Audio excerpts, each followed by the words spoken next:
Well, after 4 decades, I guess I have to rely on other tools than I didn't need earlier, but it's a lifetime dedication, and I'm happy to be back here at the Nixon Library. Distinguished guests, dear friends, and fellow advocates of freedom and peace. It is an honor to receive the Nixon Library's Architect of Peace Award. I extend my heartfelt gratitude to the leadership of the Nixon Library, the Nixon Foundation, and all those who continue to preserve the legacy of a great statesman, President Richard Nixon. This honor is especially meaningful not only because of President Nixon's towering contributions to global peace, but because of the deep personal connection between President Nixon and my family. Tonight, as we reflect on the legacy of peace and diplomacy, we also recognize that standing for what is right sometimes requires standing alone, something President Nixon understood better than most. When we think of President Nixon's legacy, we naturally recall his groundbreaking foreign policy, his bold decision to open relations with China, his efforts to ease tensions with the Soviet Union through détente, and his tireless work to secure peace in the aftermath of Vietnam. But President Nixon's vision extended beyond the immediate concerns of his time. He saw the Middle East as a vital region, one that held the key to stability in an increasingly interconnected world. And it was President Nixon who best understood the vital role Iran played in securing peace and security in that region. Iran, under my late father's leadership, stood as a pillar of stability in the Middle East. My father, the late Shah, worked tirelessly to build a modern, progressive Iran, a nation where economic growth, education, and development could flourish. And throughout those years, President Nixon stood as a trusted ally and a steadfast friend of Iran. He recognized, long before many others, the importance of a strong, peaceful Iran in safeguarding the Middle East. But tonight, I wish to reflect on something much more personal. For me, President Nixon's legacy is not just one of foreign policy, but one of friendship. Friendship and loyalty in the truest sense of those words. Many of you know the difficult history of my family. When my father was forced into exile, the world was quick to turn its back. Those who once relied on his leadership, vision, and even patronage found it easier to abandon him at his moment of need. Yet, amidst this desertion, one man remained. That man was President Nixon.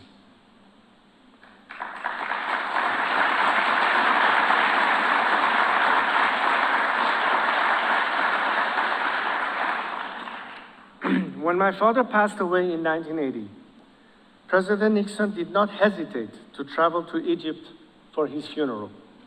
In doing so, he joined President Anwar Sadat as one and the only two world leaders of significant global stature to attend.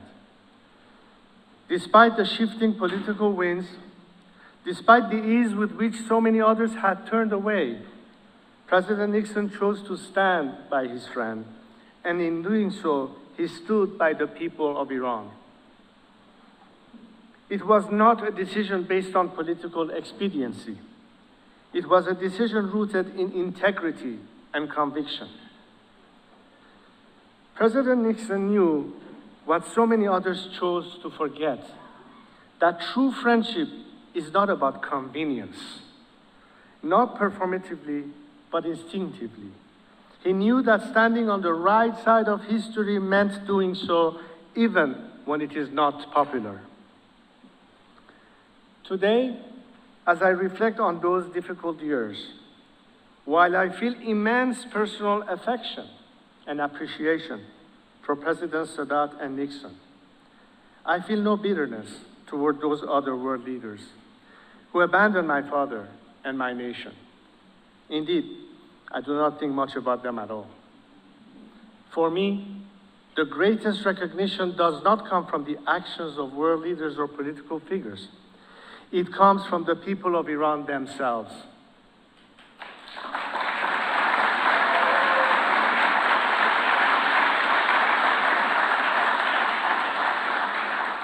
Today, in the streets of Iran, people chant the name of my father. They remember him not simply as a leader of a bygone era, but as a symbol of sovereignty, progress, pride, and service to the nation. Despite the decades that have passed, his memory is alive in the hearts of Iranians. His greatest vindication comes not from the actions of governments, but from the voices of ordinary people who honor his legacy. I spoke of President Nixon standing alone. Often those fighting for Iran's liberation did so alone, and against the pressures of the global media and establishment. Even today, those pressures continue. But today things have changed, because those ordinary people who honor my father's name do so not just out of nostalgia.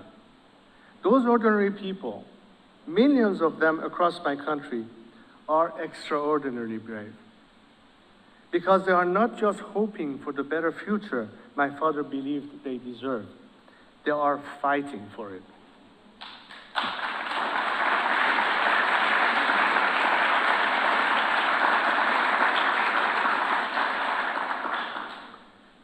I was often told that I would not get far in my campaign for my country because I did not have the apparatus of state, certainly not the proper funding, and no army.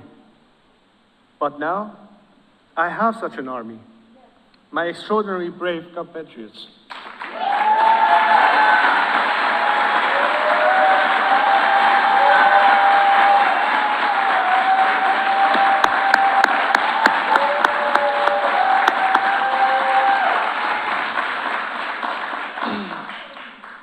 And having once worn my nation's uniform, there's no one I stand more proudly side by side with than the people of Iran today. And I will stand with them until victory.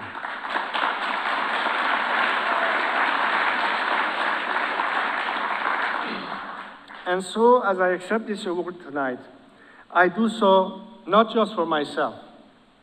This honor belongs to the people of Iran. They are the true architects of peace. For decades, they have endured unimaginable suffering under a brutal regime that has sought to extinguish their hopes and dreams. Yet, despite everything, they continue to rise. They continue to fight for the realization of our great civilization. Their sacrifices are not too often ignored on the world stage. But tonight, through this recognition, the Nixon Library is shining a light on their courage and resilience.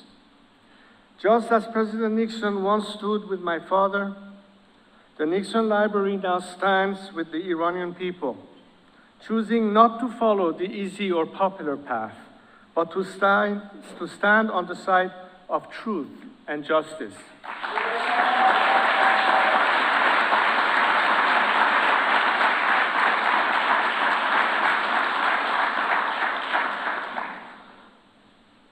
For over 4 decades, the people of Iran have been engaged in a struggle for their most basic human rights.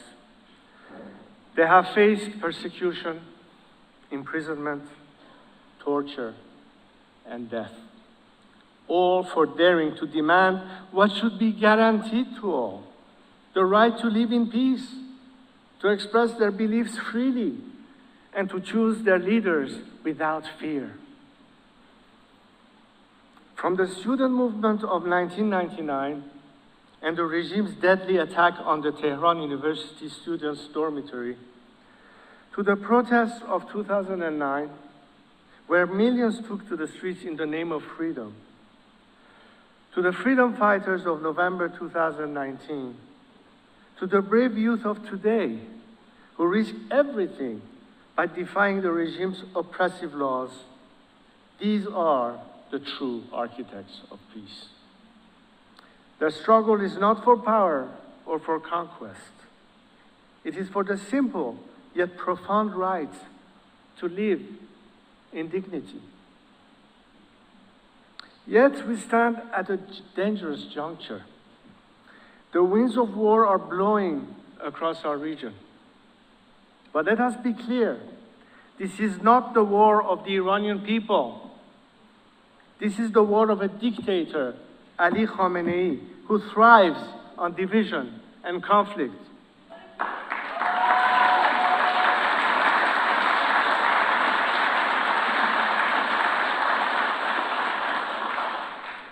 The Iranian people do not seek war. They seek peace, security, and a future free from tyranny. They are fighting for that future. Theirs is not just a quest to free Iran, but to free the Middle East, Arabs and Israelis from the terror of the Islamic Republic. It is because of them, my dear compatriots, that I have stayed in this fight. I seek nothing for myself, only to serve them. So as long as I live, I will continue my lifelong mission to free Iran from this oppressive regime.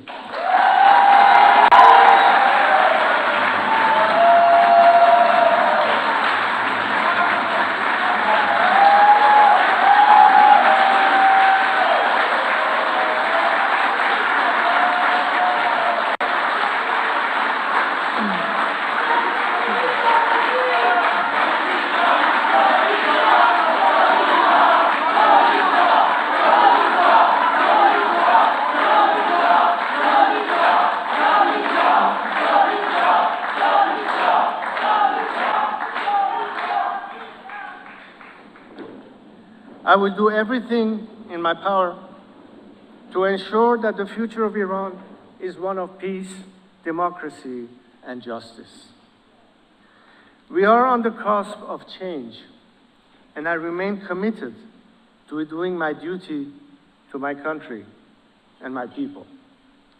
I will work tirelessly to oversee and ensure that Iran undergoes a peaceful and secure transition to a secular democracy, one where every citizen can be as an equal, free from any form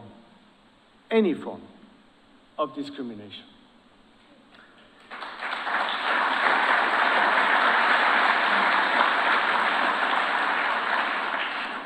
In this mission, I draw inspiration from the great leaders of my youth, my own father, President Sadat, and President Nixon. These men understood that peace is not simply the absence of war, but the presence of justice, dignity, and freedom. They were architects of a better world, and it is their legacy that I seek to carry forward.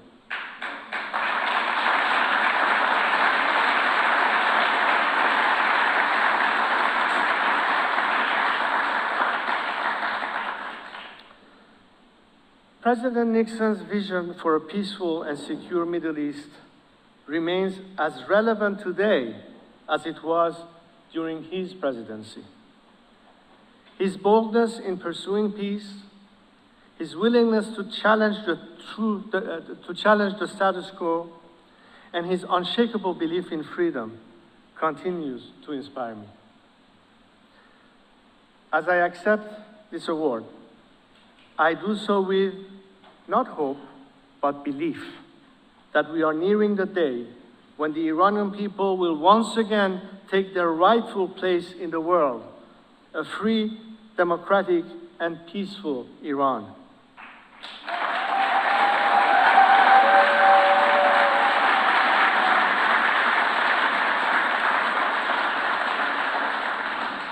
This is the future we seek. This is the future we will achieve. Thank you again for this profound honor.